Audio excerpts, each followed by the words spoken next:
terms of its more mass market, less niche, but nevertheless, it's still a multi-billion opportunity. And so whenever I look, I'm like, I am aware that sometimes the price point may not be that friendly in Africa, but I still see that there's a big and growing market. There's a young population. There is this whole free trade area.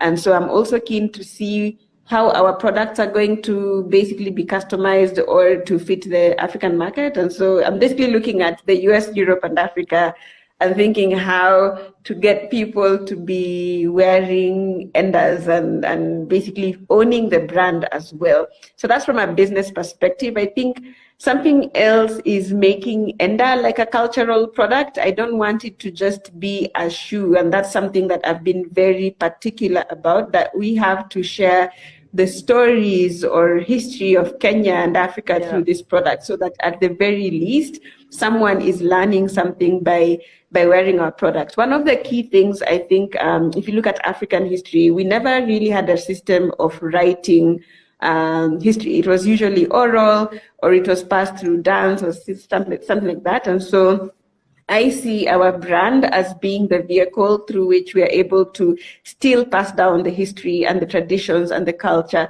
but in a way that this current generation understands. And so I see us not just being defined by the limits of running, but also being that cultural product that makes you feel at home or makes you feel connected to Africa wherever you are. And also something of African pride. I am proud of our brand.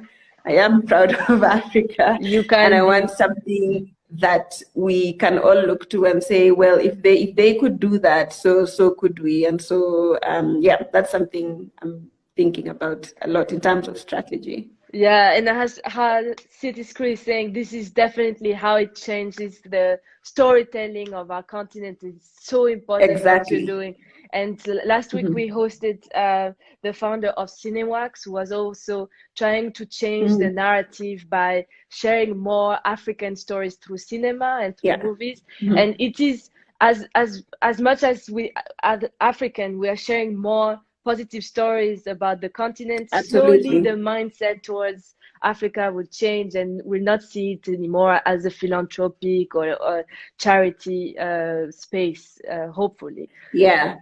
And I think that's important, not just for external people looking into Africa, but also for Africans themselves. I think there's also a lot that needs to go on in terms of what pride means.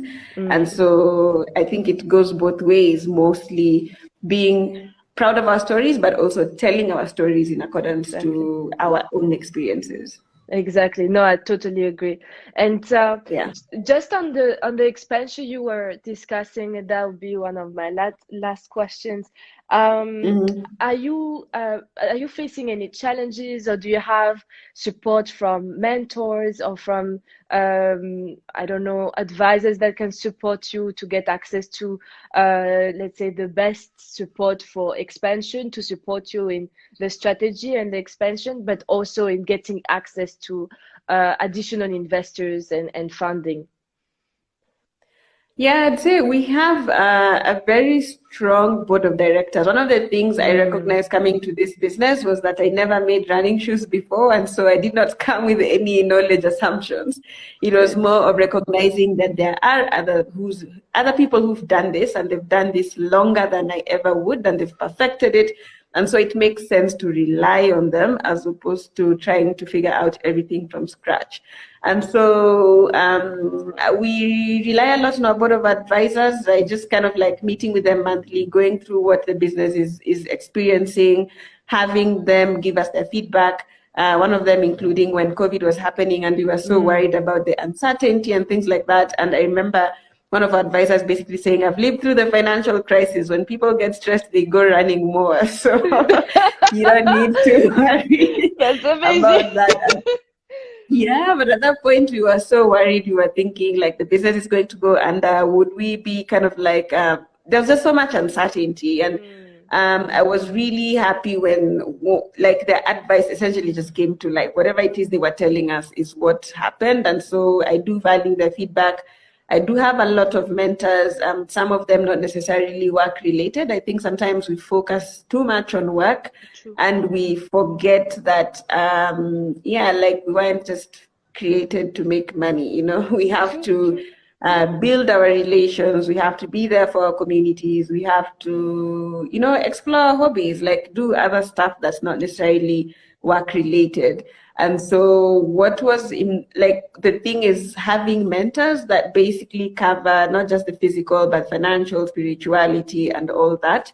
Because one thing I've learned is, especially in entrepreneurship, because so much is resting on the entrepreneur, you want to make sure that that person is okay. Like they wake up and they are thinking about how to solve problems other than thinking about like, I cannot face today, I'm so tired and stuff I like that. So I know, think yeah. you kind of need that holistic mentorship.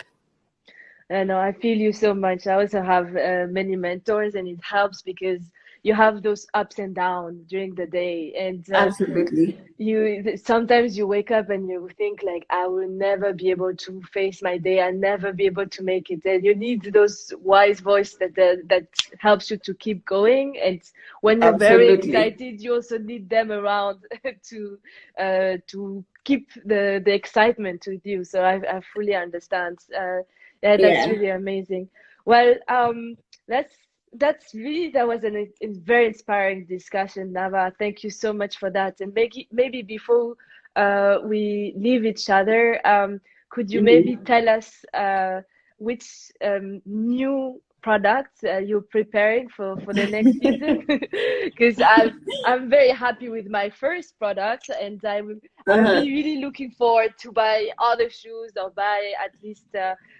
Also, I think you do t-shirts and other gears for runners. So please feel free to tell us a little bit more about the products that are coming. Yeah, so we actually have quite a year ahead. One of the things is we actually have lots of plans. We have a trail running shoe coming up later this year. We've made some improvements to our daily trainer and our road runner. And so we're basically having those, the new one being launched and the other ones kind of being relaunched in terms of just making them better. The other one, I'm not sure whether I should say so. I think it would be a good surprise for people to see. That's we can To keep surprises. see, yeah, to see that. But I do think I'm quite happy with the people we are working with, the designs that are coming up, and the stories we're telling. Ultimately, that's also super important. So officially, we'll be having the trail shoe coming, and we will have an improved version of the daily trainer. But we will have something extra special that I get excited every time I work with the team on that product. I really get excited about its potential. So I can't wait to see how that comes up. That's amazing. Thank you so much for sharing all of this with us. And thank you for coming on our show, The Entrepreneurial Journey. Thank you, everyone, for joining us for the discussion and for hearing more about this very inspiring journey of Nava, who built from scratch local Kenyan brand. And honestly, I am fully with you. I'm very excited Thank you. to see like what Enda has to offer in the next months. But every week, every Monday, we try to share with you like an exciting entrepreneurial journey of African entrepreneurs. And the more we do it, we see how many change makers are working hard on the ground and making a difference, providing jobs locally, providing opportunities, as you said, Nava. And we saw how much with your story it is definitely possible to build from scratch a product that will be very innovative and that will spread a different view of also our continent thanks to its quality Yeah. and to its innovation. So thanks a lot again for coming here, and we look forward to following your journey. And yeah, please, as we do, follow Enda Sportswear page and follow Nava and her adventures. I think you also had an award lately, right, Nava? Yeah, I did. Yeah, it was basically for a person who's making an impact in sports. Yeah, that's amazing and well deserved. Like really, you're a superwoman in that in that sector. So keep the good work, and we're very excited to follow you from Germany. Thank you very much. I think the only thing I'd add for the audience in Germany is they can order our shoes through Manuyu.